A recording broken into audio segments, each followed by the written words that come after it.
खड़ा था और उसके कारण जो मजदूर स्वार्थी बन रहे थे उनमें राष्ट्रभक्ति की अलग को जगाने के लिए भारतीय मजदूर संघ का जन्म जो है 23 जुलाई 1955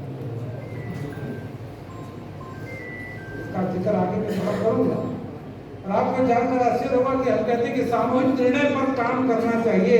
व्यक्तिगत निर्णय कितना भी अच्छा क्यों ना हो, संगठन टूटने का भय ज्यादा होता है। सामूहिक निर्णय कितना भी बुरा क्यों ना हो, संगठन टूटने का भय ना के बराबर होता है। यह हम बार बार अपने कार्यकर्ताओं को कहते हैं और इसका पहला परिचय दत्तोपंत जी ने गठन के समय दिया। तब इसका गठन 23 जुलाई 1955 को भोपाल में हो रहा था। 23 और 24 2 जुलाई थी। कहने के लिए 15 से 17 कार्यकर्ता थे अंदर बैठे, कुल मिलाकर 35 से 30 कार्यकर्ता भोपाल में रहे होंगे।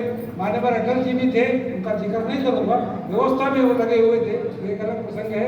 लेकिन जब गठन हो रहा था तो नागपुर से जब दत्तोपंत जी चले भोपाल के लिए तो उनके साथ 3 कार्यकर्ता और थे।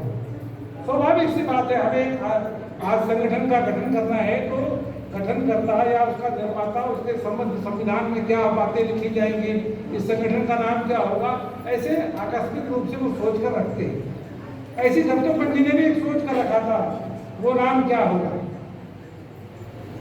जब ये चर्चा हुई कि ठीक है मजदूर संगठन बनाना है, श्रमिक संगठन बनाना है, राष्ट्रीय विचार के आधार पर बनाना है, नॉन पॉलिटिकल स्वरूप के आधार पर बनाना है, भारतीय सभ्यता और संस्कृति के आधार पर बनाना है, भारतीय अर्थव्यवस्था के आधार पर बनाना है, बनेगा, लेकिन इसका नामकरण क्या होगा। तो कार्यकर्ता जो साथ में दिल्ली से आए थे उन्होंने कहा कि इसका नाम जो है भारतीय श्रमिक संघ होगा। अब उन्होंने दत्तोपंत जी ने जो संविधान बनाया था तो भारतीय श्रमिक संघ ही लिखा था। उनके मन में भी था कि भारतीय श्रमिक संघ ही होना चाहिए, लेकिन वहां एक पंजाब के कार्यकर्ता बैठे थे तो उन्होंने कहा नहीं, यद्यपि श्रमिक संघ तो ठीक है, भारतीय श्रमिक संघ ठीक है, लेकिन पंजाब में रहने वाले जो हमारे कार्यकर्ता बंधु हैं वो श्रमिक नहीं बोल सकते, श्रमिक बोलेंगे। और किसी के नाम के सामने भी ठीक से उच्चारण ना हो, श्रमिक हो जाए, ये ठीक नहीं होगा, इसलिए इसका नाम कुछ और रखना चाहिए। दत्तोपंत जी ने कहा कि भी इसका फैसला तो कन्हैयालाल जी बंगाल के कार्यकर्ता थे, वो भयभीत थे कि आप इसका फैसला करिए। कन्हैयालाल जी ने बड़े पोलाइट शब्दों में कहा कि हम एक महान कार्य करने के लिए इस संगठन का गठन किया है, महान कार्य की पूर्ति के लिए इस संगठन का गठन करने जा रहे हैं और पहले दिन से ही नाम को लेकर दुराग्रह पालना ठीक नहीं है। यद्यपि बंगाल में श्रमिक शब्द बहुत प्रचलित है, तो भी पंजाब की कार्यकर्ता को देखते हुए, उनकी परेशानी को देखते हुए इसका नाम श्रमिक संघ ना होकर भारतीय श्रमिक संघ की जगह पर भारतीय मजदूर संघ हो जाए, यह मेरा सुझाव है। और दत्तोपंत जी ने तुरंत जो है सर्वानुमति से भारतीय श्रमिक संघ को किनारे करके भारतीय मजदूर संघ इसका नामकरण कर दिया। यानी पहले दिन से ही उन्होंने कहा कि भारतीय मजदूर संघ यदि चलेगा तो समूह के निर्णय के साथ चलेगा, डेमोक्रेटिक पद्धति के साथ चलेगा। पहले दिन ही सामूहिक निर्णय का परिचय भारतीय मजदूर संघ ने। भारत माता की जय। आज हम कार्यकर्ताओं को कहते हैं व्यक्तिगत निर्णय नहीं करना। व्यक्तिगत निर्णय में अच्छा हो सकता है, लेकिन उसके कारण से कई कठिनाइयां पैदा होती हैं, इसलिए हम बार बार कहते हैं सामूहिक निर्णय करने की आवश्यकता है। मित्रों, एक दूसरी बात कहना चाहता हूं जो इस सदन में आज कहना आवश्यक है कि जितनी भी मजदूर संगठन का मैंने नाम लिया, लगभग अमूमन सभी मजदूर संगठन किसी न किसी राजनीतिक पार्टी के साथ संलग्न थे। सभी राजनीतिक पार्टी के साथ संलग्न थे, यानी उनके साथ और साधन अलग अलग नहीं थे, एक ही थे। सबके साथ और साधन एक थे, समस्या समाधान समस्या, यानी कुल मिलाकर राष्ट्र की कल्पना से बाहर था। पहली बात, भारतीय अर्थचिंतन की जगह पर पाश्चात्य का अर्थचिंतन था। दूसरी बात, कर्तव्य की जगह पर अधिकार का भाव प्रबल था। तीसरी बात, व्यक्तिगत नेतागिरी या स्वयं की जय जयकार का बोलबाला था। चौथी बात, इन सभी बातों को ध्यान में रख करके और इन सभी कमियों को दूर करना, इस नाते उस संगठन के निर्माण काल में ही हमने बातें तय की और इनसे अलग हट करके, पहले दिन से इनसे अलग हट करके भारतीय मजदूर संघ ने विशुद्ध भारतीय विचार और भारतीय चिंतन के आधार पर भारतीय मजदूर संघ का निर्माण किया और संकल्पना यह तय की कि राष्ट्र होगा, जैसा माननीय विधायक जी ने कहा कि हमारी संकल्पना में राष्ट्र सर्वोपरि होगा। राष्ट्र हित की चौखट पर मजदूर हित की कल्पना, मजदूरों के लिए मजदूरों के माध्यम से चलाया जाने वाला यह विशुद्ध गैर राजनीतिक संगठन होगा। हमारे संगठन में व्यक्ति की जय नहीं होगी, अब तो संगठन की जय होगी। जात, तपस्या और बलिदान का भाव जो है प्रबल होगा। से मुक्त विशुद्ध भारतीय चिंतन के आधार पर संगठन का संचालन होगा और इंकलाब जिंदाबाद की जगह पर भारत माता की जय इसका नारा लगेगा। इतनी बातें सुधार कर और तो भारतीय मजदूर संघ की स्थापना होगी। अब आपको लगेगा जो बातें मैं कह रहा हूं कितनी गहराई से लोगों ने विचार किया। अब बन तो गया, नॉन पॉलिटिकल ऑर्गेनाइजेशन भी बना। अब उसकी भी एक अलग कहानी है। अटल बिहारी जी उस समय व्यवस्था में थे, तो तब तो सभी कार्यकर्ताओं ने कहा कि संगठन बना है, शाम को आसार रहिए, हमने मजदूर संगठन बनाया है अखिल भारतीय और इससे मजदूरों का कल्याण करेंगे। तो कुछ कार्यकर्ताओं ने कहा माननीय अटल बिहारी जी को अगर सार्वजनिक सभा में बोलने का अवसर दिया जाए तो हमारी सभा में संख्या भी बढ़ी, हमारा संगठन भी यशस्वी होगा। तब तो पंडित से लोगों ने पूछा, अब जाने कहते हैं खग जाने खग ही की भाषा हम नहीं समझते हैं, खग माने पक्षी तो समझते थे। दोनों बड़े महान विभूति थे, कहते ऐसी विभूतियां वर्षों कहते ना कितने वर्षों बाद कभी आती है। दोनों महान विभूति। उन्होंने कहा ठीक है निकला, एक बार अटल जी से पूछ तो लो। अब कार्यकर्ता जो है अटल जी कपड़ा धो रहे थे उनके, पता है तो कार्यकर्ता क्या बड़े उत्साह से और मिलाकर सभी संघ के स्वयंसेवक ही हैं या अंदर बैठे हैं, कोई छिपाने की बात नहीं। सभी संघ के स्वयंसेवक दूसरे का साथ लिए तब संगठन आज जाए शास्त्री हुआ, तो चाहे भारतीय जनता पार्टी हो, चाहे जनसंघ हो, चाहे भारतीय मजदूर संघ हो, चाहे विश्व मजदूर परिषद हो, चाहे आदिवासी प्रवासी का सब एक दूसरे का सहयोग करते। लोग गए अटल जी के पास में, अटल जी से लोगों ने कहा कि मजदूर संगठन तो बन रहा है, तो उन्होंने कहा हाँ ये बहुत अच्छा है, दत्तोपंत जी अर्थशास्त्री है, महान चिंतक है और वास्तव में आपकी जरूरत भी थी भारतीय मजदूर संघ बनाने की। मैंने एक बात आपसे करनी है, बोलो। तो वो शाम को जाहिर सभा है, महाराष्ट्र में जाहिर होते हैं, तो खुली सभा है, उसमें आपका भाषण हो जाए तो बड़ा आनंद होगा। तो उस जगह कार्यकर्ता कहा कि मुझे भाषण करना बोले यार, तो दत्तोपंत जी से पूछा है, उन्होंने कहा दत्तोपंत जी ने आपके पास भेजा है, मुझे बस मैं समझ गया मेरे पास क्यों भेजा है। उन्होंने मैं समझता हूँ ना, अब बताओ दत्तोपंत जी को जाकर के कि जिसकी न्यूज में ही लिखा है कि गैर राजनीतिक संगठन है, एक गैर राजनीतिक संगठन का पहला भाषण राजनीतिक व्यक्ति करेगा, तो उसके संकल्पना का क्या होने वाला है ये बताओ दत्तोपंत जी को। इसलिए मैं भाषण नहीं करने वाला। इतने आदर के साथ उन्होंने कार्यकर्ताओं को भेजा। फिर कार्यकर्ता क्या अच्छा तय करा है ना भाषण होगा अटल जी का, बोले नहीं होगा। दत्तोपंत जी मुस्कुराए, बोले ठीक है अब नहीं करना है तो अलग बात करना, तो अच्छे वक्ता है ये। कुल मिला करके एक दूसरे को ऐसा समझते थे सारी। आज तो कहते हैं कि भारतीय मजदूर संघ नॉन पॉलिटिकल है, ये भारतीय जनता पार्टी के लोग भी समझते हैं क्यों नॉन पॉलिटिकल है, इसका नॉन पॉलिटिकल आधार क्या है, वो भी समझते हैं, हम भी समझते हैं। और इसी आधार पर जो है हम एक दूसरे का सहयोग करते हुए चलते हैं। ये बातें मैं इसलिए कह रहा हूँ कि जब नॉन पॉलिटिकल बना तो उस समय सबसे ज्यादा किसको हुई, वामपंथियों की। यहाँ भी वामपंथी बड़े नेता है, मुझे मंच से नहीं बोल रहा, उनके पेट में बहुत ज्यादा दर्द हुआ। अरे कोई मजदूर संगठन बिना राजनीति के चल सकता है क्या? दुनिया में ऐसा हुआ ही नहीं, कोई मजदूर संगठन बिना राजनीति के नहीं चल सकता है। और उन्होंने यहाँ तक कहा कि मजदूर संघ बिना राजनीति के चलाना भारतीय मजदूर संघ के द्वारा जैसे नए मुल्ला का किसी क्षेत्र में प्रवेश करना उसके बराबर है। इस क्षेत्र के लिए नए मुल्ला है, बिना राजनीति के कोई मजदूर संगठन चल सकता है क्या? राजनीति मजदूर संगठन चलाना संघ की शाखा में जाकर आरामद अच्छा करना नहीं है, टेढ़ी खीर है। और इस तरीके से कह करके मनोबल तोड़ने का काम सारे वामपंथ के लोग करते थे। फिर भी हम खड़े रहे, डिगे नहीं, लगातार काम करते रहे। और आपको जानकर आश्चर्य होगा, मजदूर कुटुंबकम की बात कही गई आज, और मैं 1990 की बात बताता हूँ। 13 नवंबर और से 20 नवंबर 1990 में मास्को में एक बड़ी कॉन्फ्रेंस हो रही थी जिसमें 135 देशों के सभी ट्रेड यूनियन के प्रमुख प्रतिनिधि गए थे। और वो ट्रेड यूनियन का नाम क्या था? World federation of trade union. वामपंथी वैश्विक संगठन में जिस संगठन के के साथ एफिलिएट है, उसका नाम world federation of trade union. आजकल तो AIT चला गया, यूरोपियन कंट्री का दबदबा हो गया, ये समाप्त होने वाले हैं, लेकिन उन दिनों इनका दबदबा हुआ करता था। ये वर्ल्ड फेडरेशन का कॉन्फ्रेंस हो रहा था, 135 कंट्री के लोग थे और वहां चर्चा हुई कि कोई मजदूर संगठन भारत में ऐसा नहीं बना है जिसका स्वरूप गैर राजनीतिक है। क्या कोई गैर राजनीतिक स्वरूप के आधार पर संगठन विश्व में यशस्वी हो सकता है, देश में यशस्वी हो सकता है?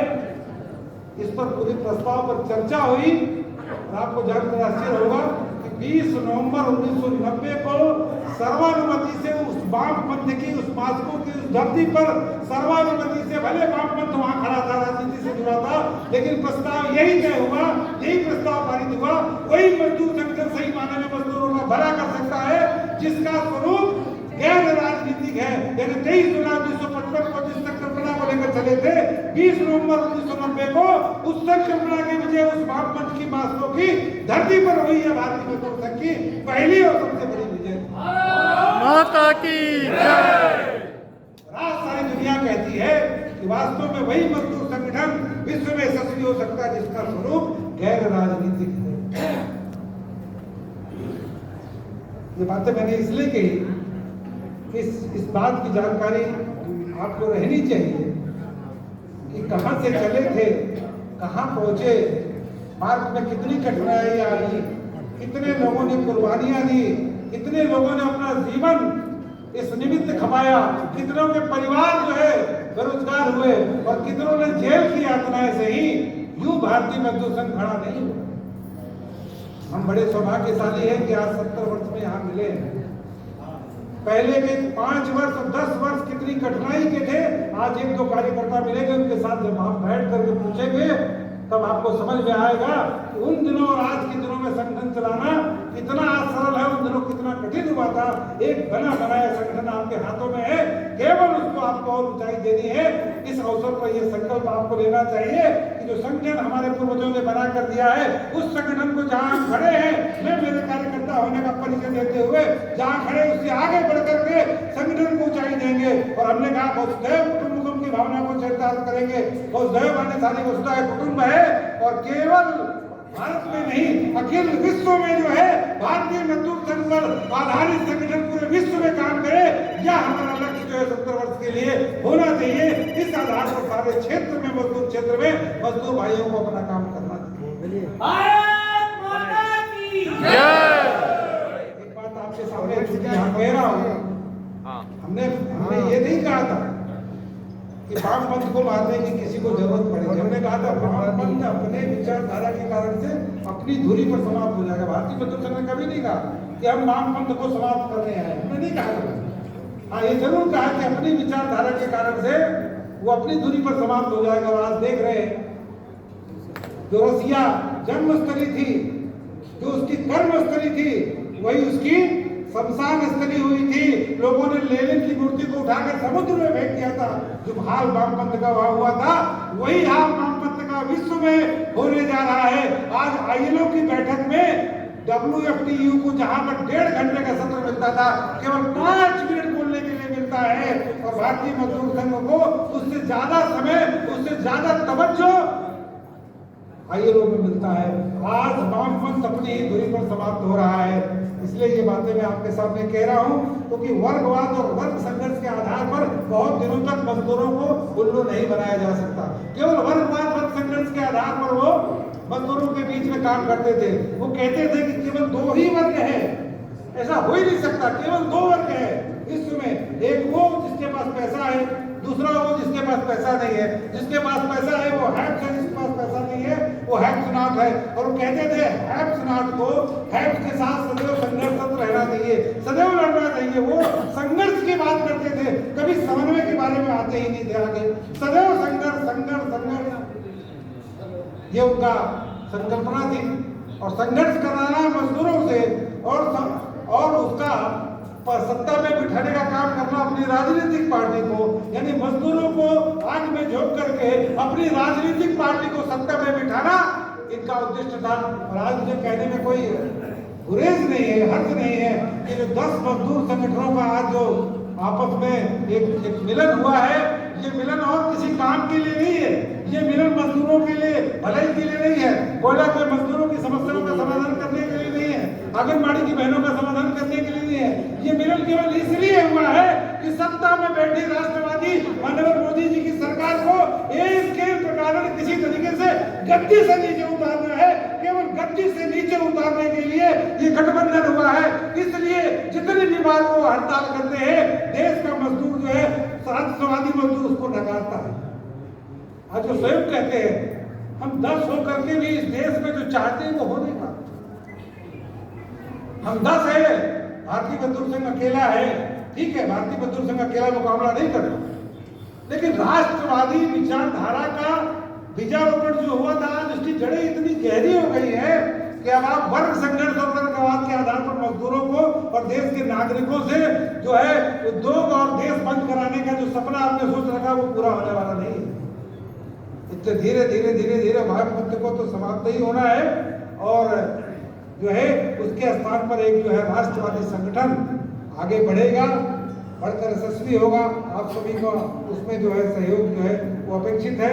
एक बात और मैं कहूँगा, जो हमारी मूल बात है कि हमारा जो मानना है, हमें समझते हैं कि मजदूर का भला जहाँ संघर्ष से होता है वहाँ हम संघर्ष करेंगे, ये हमारी भावना है।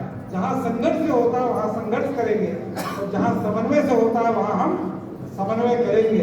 हम लकीर के फकीर नहीं है, वर्गवाद वक्त संघर्ष साहब नहीं मानते। कुछ लोगों की नीति क्या है, हम सरकार का समर्थन करेंगे चाहे सरकार श्रमिकों का भला करे या बुरा, यानी किसी भी परिस्थिति में हम सरकार का सहयोग करेंगे। दूसरे वो लोग हैं जो कहते हैं हम सरकार से सदैव संघर्ष करेंगे चाहे सरकार श्रमिकों का भला करे या बुरा, यानी किसी भी परिस्थिति में हम सरकार का विरोध ही करेंगे। बीएमएस का कहना इससे बिल्कुल अलग है। हमने कहा हम दोनों स्थिति के पक्षधर नहीं है। हमने कहा हम रिस्पॉन्सिव कोऑपरेशन के आधार पर किसी भी सरकार को जो सत्ता में होगी उसका हम सहयोग करेंगे, पक्षीय आधार पर करेंगे। जितना सरकार मजदूरों के हितों के बारे में चिंतन करेगी उतना ही भारतीय मजदूर संघ उसका सहयोग करेगा, और जितनी भी सरकार भारतीय मजदूर संघ इस देश के मजदूरों के खिलाफ काम करेगी, भारतीय मजदूर संघ उसी प्रकार से दुगनी चौगुनी गति से सरकार का विरोध करेगा। यानी रिस्पॉन्सिव कोऑपरेशन के आधार पर जो है हम इस देश की सरकार के साथ व्यवहार करेंगे। नारों की बात बहुत हुई, आपको पता है इंकलाब जिंदाबाद क्या नारा है, मेरी समझ में नहीं आता। मैं पूछता हूँ इंकलाब जिंदाबाद, इंकलाब जिंदाबाद, क्या इंकलाब? इंकलाब कब लगा था पता भी है क्या? समझते हो? अरे जब देश गुलाम था तो देश को आजादी दिलाने के लिए एक सैलाब पैदा हुआ जिसका नाम इंकलाब हुआ। इंकलाब कहते थे, तो इंकलाब माने इस देश को अंग्रेजों से मुक्ति दिलाने के लिए जो नारा था वो इंकलाब था। अभी नारा अर्थहीन हो चुका है, कोई ना अर्थ नहीं, लेकिन पकड़ कर बैठे इंकलाब जिंदाबाद। जो लगाते हैं उनको भी पता नहीं क्या है इंकलाब। आपको पता है क्या? मुझे तो बहुत दिन बाद पता चला कि कुछ इसका अर्थ ही नहीं, अर्थहीन है। आज की तारीख में सब कोई अर्थ, लेकिन हम भारत माता की जय माने क्या? भारत माता की जय माने इस देश के जीव जंतुओं की जय, इस देश के पौधों की जय, पक्षियों की जय, नदियों की जय, नालों की जय, देवी की जय, देवताओं की जय, सभी धर्मों की जय, आपकी जय, हमारी जय, सबकी जय, मतलब भारत माता की जय। कहाँ इंकलाब, कहाँ भारत माता? फिर एक सारा बता, चाहे जो मजबूरी हो मांग हमारी पूरी, लेकिन क्या चाहे जो मजबूरी हो, चाहे जो मजबूरी का जो उदाहरण है जो उन्होंने 1962 में दिया, तब हम बीएमएस खड़ा नहीं था डिफेंस में, तब उन्होंने उसका लाभ जरूर ले लिया। लेकिन चाहे जो मजबूरी है, देश में बहुत दिन चलने वाला नहीं था। 67 के बाद चाहे जो मजबूरी का नारा टूटने लगा, धीरे धीरे मिटने लगा, समाप्त होने लगा, और उसकी जगह पर क्या नारा आया? देश के हित में करेंगे काम, काम के लेंगे पूरे राह।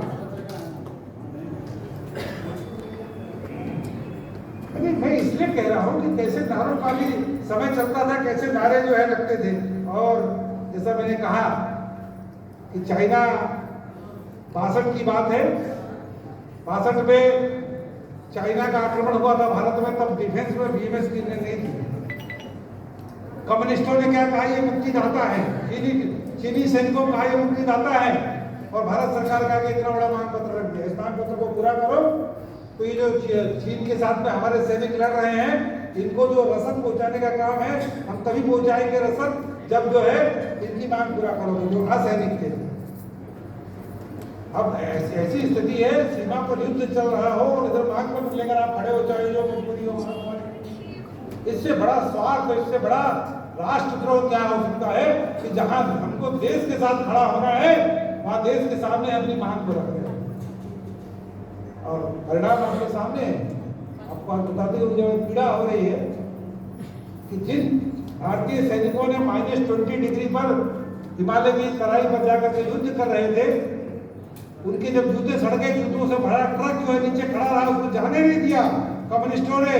और इतिहास गवाह है, अनेक सैनिकों के पैर सड़े हैं, अनेकों के पैर जो घुटने के नीचे काटने पड़े हैं। ये कम्युनिस्टों की जो है गद्दारी थी इस देश के साथ में भाषण में, जब डिफेंस में भारतीय मजदूर संघ नहीं था।